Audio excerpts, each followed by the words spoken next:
What's up YouTube, and welcome back to another Infinite Painter tutorial, where today we're going to create this minimalistic forest and owl design. Now, as always, there's links to everything you're going to need in the description down below. You will find that there's a link to the tree set that we're going to use, which is available on my Gumroad. Now, you can get it completely for free if you enter 0. However, if you want to support the channel and donate towards the channel and the hard work that I do here, you can go ahead and add in a value there if you want to. But again, you can get it completely for free if you enter 0, and all the other requirements are for free as well. Now, just a little note, towards the end of the video, the white balance of the camera just seems to go off on one for some reason. It makes it very purple and very blue. Now, you don't need to worry. Of course, you're using the exact correct color palette because I've provided the actual palette file itself. So don't worry about the camera and how it looks. It will just start to look a bit funny towards the end. And if you want to support the channel and all the work that I do here, you can also become a member of the channel. You'll get early access to tutorials, and also you get a loyalty badge beside your name that grows over time the longer you are a supporter, which you can flex in the comments down below. So with all that said, enjoy today's tutorial and let's get started. So we're going to go ahead and create a canvas size of 2000 by 2000, and then we're going to hit create. And once we're through, of course, you're going to want to make sure you've got the palette for today's design. So when you go to your color, you can tap here, and then we want palette number 42. Now, if you're using a different app, I'll have provided a screenshot of that and you'll be able to just select the colors from it. So you will need to drag it into the app of your choice. So first of all, we'll go to our colors. We'll grab the first color in the palette. We'll go to our colors up here. We'll go to the background and we'll tap on color, and we'll go ahead, and you can also find the palette here as well. And you can tap on it, grab the first color, and you've got the nice dark background. If we then go ahead and tap away, we're going to go ahead and create the glow. So we're going to go to our colors. We're going to grab the color here. So it's the fourth color on the top row there, or the only row. We're going to go to our brush. We're going to make sure we go to the option of fills, and we're going to use the solid fill brush. We're going to then go to our tools. Let's use shapes and circle. And then what we can do is we can go ahead and drag out from here and create a circle. Now, we want to keep this fairly minimal in the center of our design. So we're just going to drag it to around about, say, the center point. And then once you're there, we'll make it a little bit bigger than that. We'll then go ahead and tap on our circle tool when we're done. We'll then go ahead and tap on this layer. We'll duplicate it. Then the top one out of the two, go to your color. Go to the fifth color on the row of colors, and then go to your create options, tools and fill. And then tap and drag to the right hand side. It's important you drag to the right when you do that. It increases the strength of the fill. Then if we go to our tools again and we go to edit, we go to basic transform. We're just going to scale this down in size. And if you do it from the top right there, you'll be able to just make it smaller within the same sort of shape and positioning. Hit the tick when you're done. And then let's repeat that once more. We'll tap on it again. We'll duplicate it. We're then going to go ahead and make sure we go to our colors and we grab the final color of our palette. We'll go to our tools. We'll go to tools and fill. We'll make sure we've still got the same color. And again, we tap and drag to the right hand side and then hit the tick when you're done. Again, we'll go to our create options. We'll go to edit. We'll go to basic transform and we'll scale this down, trying to leave the gap somewhat sort of similar in terms of the gap between these, but you may want to potentially go back to your orange layer and make that bigger if you want to. Now let's make these nice and glowy. So we're going to go to the bottom one out of the three. We'll go to our create options. We'll go to the option of edit, and we'll go to the option of edit and filters. Now we then want to go to structure and blur. Now I know a lot of people struggle with the blur with their devices. So if you can't get up to around about sort of the higher percentages up here, because we want to go up to 100%, just do 50 and then 50 again and keep building it up if you can. Hit the tick when you're done. We then want to go ahead and go to the next color up, so the orange one. Before we blur it, we'll tap on it. We'll change its blend mode here from normal, and we'll change it to the option of linear dodge. We'll then go ahead and tap away. Tools, we'll go to edit, filters, and then again structure and blur. We'll drag this one up to, we want to go up to about 85% and hit the tick when you're done. And then we'll repeat those steps again for the yellow one. We'll tap on the yellow one, change the blend mode from normal to the option of linear dodge. Makes it really bright. And then we can go ahead and go up to our tools, edit. We can go to edit and filters and structure and blur. Again, similar percentage. Look at how bright and glowy our sun's going to be now. So if you bring it up to about 85%, you can hit the tick when you're done. You've got this beautiful glow in the center. We're then going to go ahead and create a new layer in front of our glows here. We're then going to go to our colors. we're going to go ahead and start off with this color here, which is the third color on the palette. We're then going to go to our brushes. Now, of course, you'll be able to see that I've provided you with the simple tree stamps. And we've got 4 different stamps in here of different trees. You can draw the trees if you wish, or you can just use these free brushes. I've left a link to my Gumroad in the description down below, so you can grab these. If you enter 0, you can have it completely for free. If you'd like to donate to the channel, you can do and support the work that I do. So let's go ahead and tap on tree number 1. We'll just set the size to, what size is that? That looks about right, actually. We can go up to about 800 mark there. If not ever so slightly smaller, we could probably go to about 7. And then what we want to do is we want to position some trees in the distance. So 1 tree, and then maybe switch it to tree number 2. And again, make sure that the size is around about the same sort of size. So you can go down to around about 700, and we can tap again. You don't want to do too many of these, and you can duplicate them in terms of using the same brush on the same layer. We'll go to tree number 3. We'll go ahead and change its size to, again, around about that 700 mark, just so that they're all roughly around about the same size. So we'll just bring that down. If it doesn't, you can always tap and drag here and bring it down. And then we'll do another one. Let's put one more somewhat, say, here. Now, you don't want to overdo it, so we'll create a new layer again. We'll go to our colors and we'll move to the next darker tone, which is the second color in the palette. Your brush wants to be, again, any one of the trees, except we're going to go bigger this time. So we're going to go to tree number 4. We'll go ahead and go to the size, and we will make it bigger this time to, let's go to around about sort of the 800 to 900 mark. And then we can add in some trees either in front or in the gaps. So I've done tree number 4. I'm going to switch back to tree number 1. About 850 in size. Let's go up to a bit bigger if it will allow me to do it. Nope. Okay, well, we'll just tap and go up and down from here.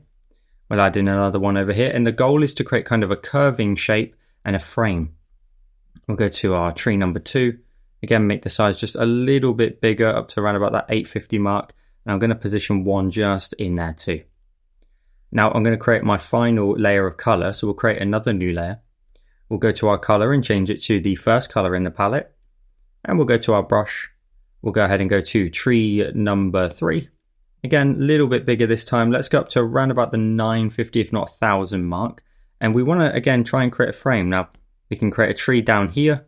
And I'm going to put another one slightly higher over here. I want to frame the sun and the forest. We're going to ultimately fill in the very bottom area here with lots of trees because it blends in with the background color. So if we go to our brush, we'll go to tree number 4, set the size up again to around about that 1000 mark. And again, you can introduce another tree, so way over there. So now I've got 2 on either side. It frames the design nicely. I can chuck another tree, say here, and then I can switch my brush again to tree number 1. We'll set the size up to, again, about that 1000 mark. And then I'll tap and I'll add one a lot lower, but around about here. And then I'm going to use the same brush. I'm just going to tap a few times. Just any tree brush, it doesn't really matter. Just tap a few more times to just add in a dense area of dark forest at the bottom. That way, when you zoom in, you've got the far trees, the middle trees, and these close trees. And that nicely just frames everything, as I've been saying. Let's then go ahead and create another new layer. We're going to add in the tree and our owl. So we'll go to our brush. We'll go to the option of calligraphy, and I'm going to use the monoline brush. I'm going to set the size to around about, say, let's go to about the 30 mark. Oh, that's pretty good. And we're going to go ahead and draw in a tree way over here on the left. Now it's on a separate layer. One thing you really have to be aware of, don't start your tree here and end it here, because you can see where it ends just there. You want to make sure you're way up here and you draw in the main sort of tree trunk that's going to come through your tree and your scene. You're covering up the left-hand side quite a bit.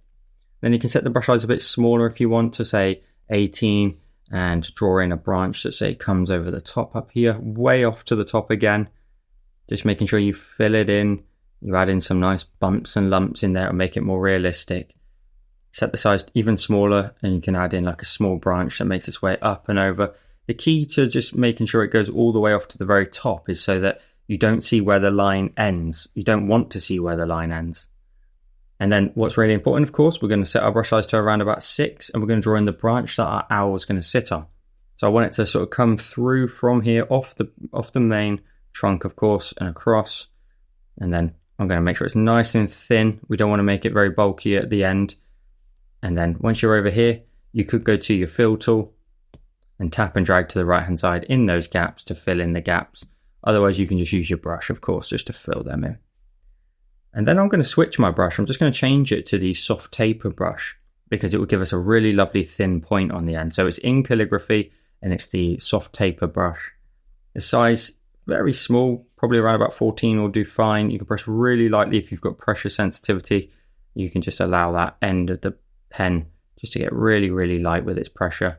And you can add in a really lovely sort of wiggly, very fine brush. And then you'll end up with a lovely wobbly thin branch. Now, of course, we need our owl. So let's go ahead and create it on a separate layer because you always want to try and make sure you have flexibility with the tool. So if we create a new layer, if we make it too big or too small, we can always adjust it without affecting the tree. Now I'm going to go to calligraphy in the monoline brush and we're going to zoom in. And all we want to draw in is an ellipse to start with, something like that. You can hold your pen down like I've just done and you'll get a perfect ellipse. And then we also want to go ahead and, of course, draw in a bit of a head. So we want to draw in a circle up here as well, a little bit smaller than that.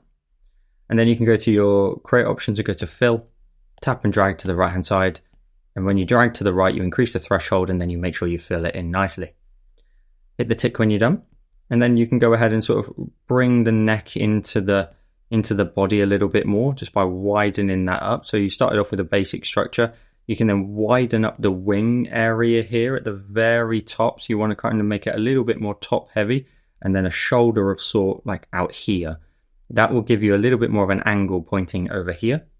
If we set the size of the monoline brush down to about 3.6, you want to try and create two ears, one way over here on the left-hand side, and then another one somewhat towards the middle. What that does is that tells the person looking at this that the owl's looking over there. And of course, we can then draw in the wings as well. So you want to kind of just draw in a bit of a line like this and another one down into here. And then you can create like a bit of a W shape at the bottom here.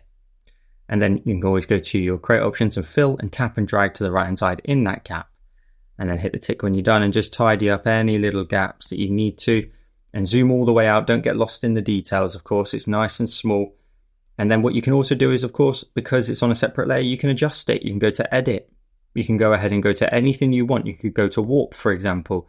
I can make mine a little bit wider in its body. I can adjust its head as well, just to make it a bit narrower when I think is necessary. You can really have some adjustment time here just to make sure it looks exactly how you want it to look. Another thing you can also do is just sort of round off the chest area here a bit more. Might make the brush size a bit bigger. You can always round off the chest, giving it a lot more volume. Of course, you can always switch to your eraser as well. You could use your eraser in the monoline brush. Set that to something fairly sort of controllable. That's way too large and not controllable at all. We'll set that down to around about 10, and you can always just tidy up the wings, for example, if you want to. Curve them around, adjust the shape as well. So rather than use the warp tool, you can start to do things a lot more manually if you want to try and improve and take things in your you're in control of everything and you're dictating it. And then we'll go ahead and we'll create another new layer. We'll go to our brush again, we'll tap on it and we'll use, again, let's use something like the soft taper. We're going to zoom right in over here. We're going to create some tiny birds in the distance. So we're just going to bring the brush size down to around about, say, 9. And you kind of want to create like M shapes almost. There we go. And when you zoom all the way out, you'll see the scale of them. They're tiny. You can make slightly larger ones. You can also do kind of like V shapes. So you can sort of show that the wings are slightly upright. So you can do V's or you can do M's. And just remember there's kind of 3 parts to it. You have in, down into the body, then up again and out. So you kind of have sort of these joins here in the middle. And that's where your body can be. And you can always go ahead and add like a few more sort of pixels in there to add in a slightly more sort of defined body shape. And sometimes you don't have to make the wings very visible at all. You can literally leave them super faint. You don't have to make them very visible. And I think around about sort of 5 will look great. Just some birds in the distance. Could be more owls or a collective of them in the distance. Now, the final touch, what we're going to do is we're going to go ahead and go where we've got our darkest trees at the front. We're going to create a new layer and drag it underneath those darkest trees. So you tap and hold and drag underneath. We'll tap on this layer and we'll change the blend mode from normal to the option of color dodge. We'll go to our colors and we'll grab the yellow tone on the far right. And we'll go to our brush. We'll go to the option of sprayers and we're going to use the soft airbrush. My size is set to around about 148 and the opacity and flow 64 each, just because I prefer how that works. And then you kind of want to look for gaps in your trees and see if you can maybe just draw in like a beam of light really lightly if you've got pressure sensitivity, just through the trees, a few rays just here and there, just to add in a little something extra. Nothing too heavy towards the top end though. You can kind of blend that across, and that just adds in a few more tones in the center. And when you're done, you can go ahead and go full screen with 4 and you end up with today's finished design. So I hope you enjoyed today's tutorial. As always, make sure to tag me in your finished creations wherever you decide to share them. And if you want to support the channel and all the work that I do here, you can now become a member of the channel. You get a loyalty badge beside your name that grows over time, and you can flex that in the comments. And you also get early access to these tutorials as well. So be sure to check that out using the link in the description down below. And if you like this video here on YouTube, you'll love this one on screen now. Thank you so much for watching. Have a wonderful day, and I'll see you in the next one.